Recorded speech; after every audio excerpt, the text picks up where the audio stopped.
Whether your charitable goals move you to travel abroad or just around the corner from your own home, when you open your heart and give back to the community, there's always a place where people will welcome you with open arms. Get ready to meet some giving warriors.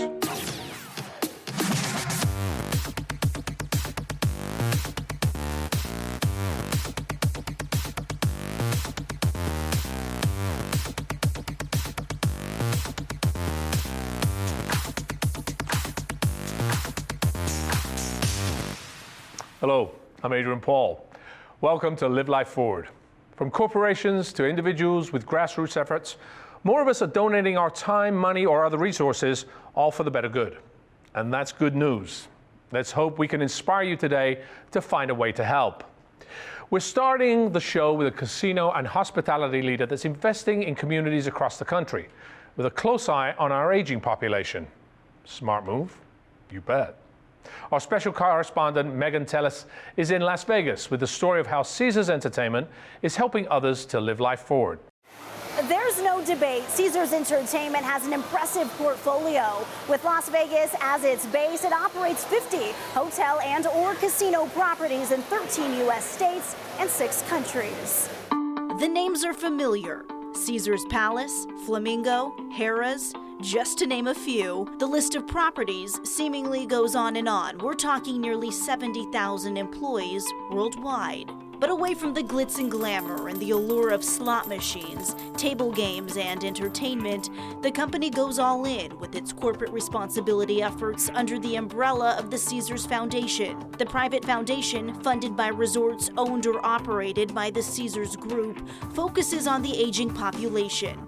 Its mission? To help older individuals live longer, healthier, more fulfilling lives. Jan Jones Blackhurst is a longtime political and business leader who was also one of the most popular mayors in Las Vegas history.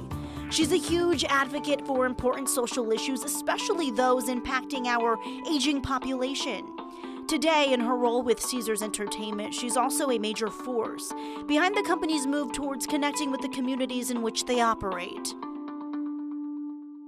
So why has Caesars Entertainment decided to make our aging population priority for its philanthropic goals? Some people really don't realize that over 15% of our entire population is 75 and older, and that number is expected to double by 2060 because people are living longer. One report says the number of Americans ages 65 and older is projected to more than double, from 46 million today to over 98 million by 2060.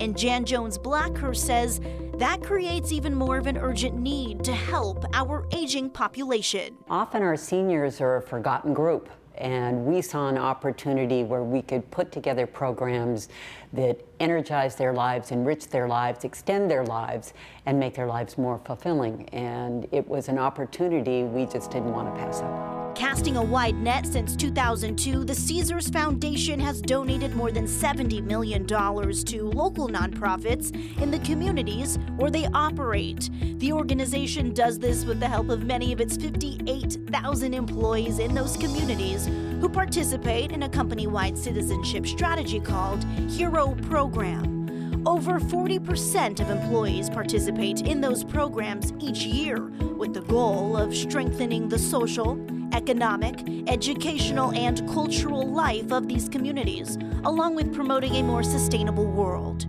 The Hero Initiative, it's very important. It's because at Caesars Entertainment, it's wonderful that we can give money and resource, but we believe a really important part of the community engagement and employee engagement is getting our employees involved in giving back. It's part of our code of commitment that we believe that we have an obligation to our communities, to our employees, to our customers, and to the environment to give back, to do good things. This spirit of philanthropy is embedded in our culture. Perhaps the biggest benefactor of Caesars' spirit of philanthropy is Meals on Wheels America. The Caesars Foundation is one of the largest corporate sponsors of that organization. Meals on Wheels delivers meals to seniors who are either housebound, maybe have no other opportunity to get out of their home.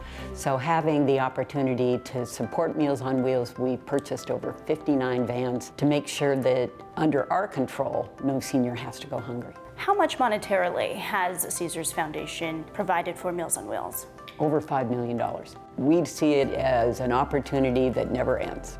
And Meals on Wheels America President and CEO Ellie Hollander can't give enough praise for the Caesars Foundation. It's a wonderful partnership. I think what makes it special is that we share similar missions.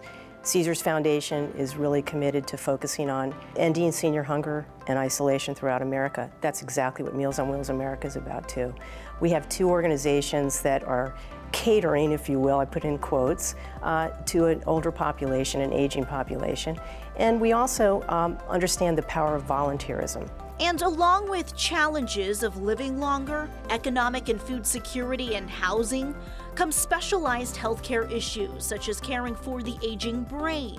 More than 5 million Americans are living with Alzheimer's. By 2050, the number of people ages 65 and older with Alzheimer's disease may nearly triple. And that is one of the main reasons why Caesars has made the aging brain a big priority, donating $400,000 to launch the Cleveland Clinic Lou Ruvo Center for Brain Health right here in Las Vegas. Caesars is underwriting the Healthy Brain Initiative. What people forget is that because of science, our bodies are outliving our brains. So finding what you can do with nutrition, with engagement, with exercising your mind to make sure that your brain lives as long as your body is probably one of the most important things that we can educate seniors about today. The Lou Ruvo Center for Brain Health has identified 6 pillars for brain health. And the center has built a website and an app where you can test your lifestyle choices to see if they're brain healthy. It also provides tips on how you can improve your health. You know, this collaboration with Caesars has been so fantastic for us. We're using it all through not only the Caesars organization, but also the Cleveland Clinic organization. We believe that there is a very substantial chance of slowing the progression of Alzheimer's disease with these same maneuvers that avoid Alzheimer's disease, or at least reduce the risk of Alzheimer's disease in a healthy population. We believe whether it's Second Wind Dreams, Meals on Wheels, Lou Ruvo, we make partnerships that go far into the future. We're not a one in and out. We're a committed partner, and we're going to stay with you as you look for ways to improve the life of seniors and do good things in all of the communities we serve. And to learn more on Caesars' philanthropic mission, visit CaesarsFoundation.com. Thanks, Megan. Good job, Caesars Entertainment and the Caesars Foundation. And don't forget, you can test your brain health at healthybrains.org. Ranked 5th in the nation by U.S. News and World Report, Seattle Children's provides hope, care, and cures to help every child live the healthiest and most fulfilling life possible. Delivering superior patient care to children every day, they specialize in meeting the unique physical, emotional, and developmental needs of children. Seattle Children's Research Institute, conducting pioneer research to improve the lives of children everywhere.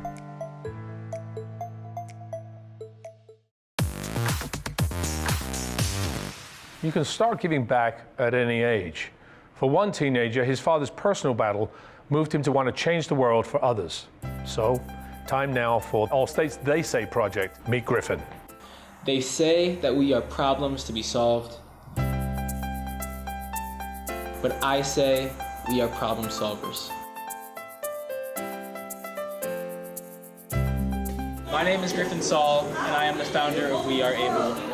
Even before I was born, my father was diagnosed with advanced multiple sclerosis. And I had to watch this disease strip everything away from him. His ability to walk, his motor skills, a strong relationship with his children, and most importantly, his independence. This disease had such a traumatic impact on my life and my family's life that I decided to do something about it. Through my nonprofit I've started called We Are Able, which works to empower youth with disabilities and their families to better improve the quality of their lives. A part of that campaign is an initiative where students from around Chicago took the pledge to understand what it was like to have a physical disability. Through my experiences of volunteering, I've really taken away 3 lessons that are crucial if you want to make a difference. 1, find people to support you. Nobody can make a change on their own. Lesson 2, find your passion. We all have things that we care about. Use that and channel it into meaningful change. The final lesson is be the change you want to see in the world. We are all able to make a difference in the world. As you can see, today I dealt with a physical impairment to understand what it was like to not have the use of my left arm. Behind me is a We Are Able banner where hundreds of students took the pledge to understand what it was like to learn disability etiquette.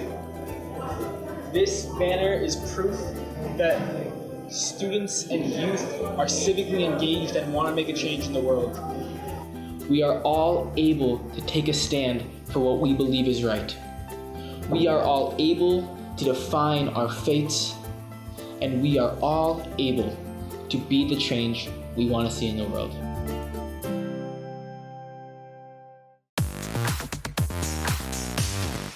Welcome back. With so many in need, you may feel overwhelmed on trying to decide how you can help. Over the years, I've spoken with hundreds of people across the country on Peace Farm Radio, my radio show. And what I've found is that it all starts with passion to make a change. Now, Project Change is an organization that can help you decide how and where to begin your journey of giving. Music and learning are now a daily part of the lives of these children, enjoying their new school in a village in Uganda in Central Africa. The villagers actually helped build the school, also called Classrooms, one brick at a time. Of course, along with its funder, Project Change. That's a Florida-based grassroots, not-for-profit organization. It's dedicated to women and children who are victims of war and physical and sexual abuse.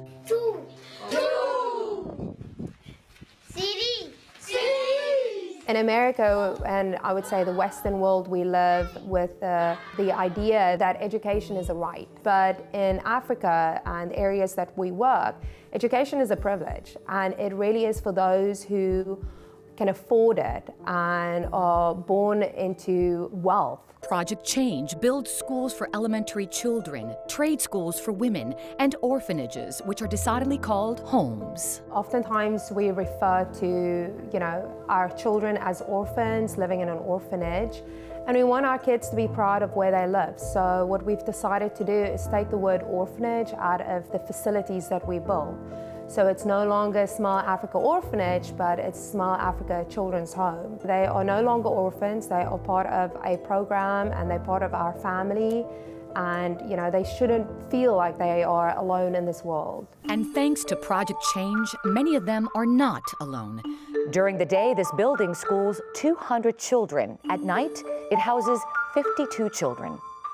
When you go to these villages and you speak to the parents and you see that they have absolutely nothing, and when I say nothing, there is nothing, but they beg you to teach their children because they know education is the key. It will, in fact, unlock a future for them. So why poor villages of Africa to launch Project Change? The idea was planted in Cheryl's heart as a troubled young girl in the 80s, growing up in apartheid-era South Africa. I look back and I think to myself, I can't believe I'm alive. So when I was 6, my mom was married to a very abusive guy. Her stepfather was a police officer, and Cheryl, the oldest of 7 children, says when things turned rough within the home, she would grab her siblings and take off. I would put my siblings in the stroller and we would run, and literally run from one house to the next house, and I would knock on the door and just be crying, hysterical, and people wouldn't open the door because they were fearful of this guy. The people that helped us were the domestic workers that lived in the back of the yards. Those were the black people that were working for different families. They would hide us in their little shack, and you could hear him coming down the street screaming, looking for us. Cheryl says those workers saved her and her siblings' lives. And they said, I'm gonna help, I'm gonna make a difference, and not thinking or weighing the cost and the fear, and just knowing that this is what they need to do at that very moment in time. Their bravery and generosity stuck with Cheryl. Eventually, she and her siblings ended up living for several years in an orphanage and group home for white children only. It was a very conflicting time to walk out of the orphanage and you would see children living on the street and they were black. And I would stop and I would talk to them and I would bring them food, and I always found it like so tormenting that how is it that just because of a pigment color that I have a better life than what they do. Years later, Cheryl, now an attorney in the U.S., launched Project Change. The fairly new organization raised nearly $185,000 in its first year. Ann Reinstein, vice president of the organization and a private tax accountant, usually travels to Africa with Cheryl, witnessing the needs firsthand. It's very important to see this stuff face to face and be there to understand what it is that we're doing. Before, everything was over the internet, social media, pictures, videos, conversations, but it's a lot different when you're actually there and you get to see this stuff firsthand and the children that you're helping. The truth of the matter is, when you get there, the needs are endless. Every place you turn, there's something else that's needed, an extra bed, an extra mattress, certainly things that we did not even know that were needed because they don't consider it a priority. There are many ways one can help. For example, you can have a desk built in your honor, or donate books, paper or pencils, donate a bed or two, linen, clothing, or perhaps you want to build a playground. And of course, financial resources are always welcomed. The wish list is seemingly endless. We have different projects because not every project is something that everyone is interested in. Finding your place in the charitable world and starting your own journey of giving may seem overwhelming, but Cheryl says it's simple. Know your passions and decide where you can best fit in. My philosophy is there's something for everyone. You know, one shoe doesn't fit everyone, which means that they may not have the time to invest the time, but they have the financial resources. Other people don't have the financial resources, but they can do the advocating. The ultimate goal for all projects is self-sustainability. We have to purchase land. We have to build farms. Right now we have a chicken farm with 500 chickens. We have our pig farm with 7 pigs. But the chickens provide 2 sources of help to the school. One is nutrition, and the other is income through the selling of the eggs that are produced by these chickens. And we will soon have a vegetable farm as well. So that will be another source of nutrition and income for the schools. The children simply draw you in. You realize that if there's only one person that will believe in them, just one person that will say, I see in you something so special, they hold on to that. You know, they hold on to that hope and they believe it. You don't need a lot of people, you need one person. And the truth is, we could all be one person to one person. Thank you so much, Project Change, for supporting us. God bless you so much, Project Change. Thank you, Project Change, for saving our lives. And to learn more about the organization and starting your journey of giving, visit projectchange.org or our website, livelifeforward.com. We are happy to receive you, Adrian. So that's about all. Come on, guys. We got time for one more? Sure. Cool. Look, I want to bring you one more Allstate's TheySay project. Meet Leo. My name is Leo Sarabia, and they say kids don't like coming to school. But I say that if you're on the Urban Initiatives team, you'll want to come to school every day. You'll want to come to school every day. Let's go check it out.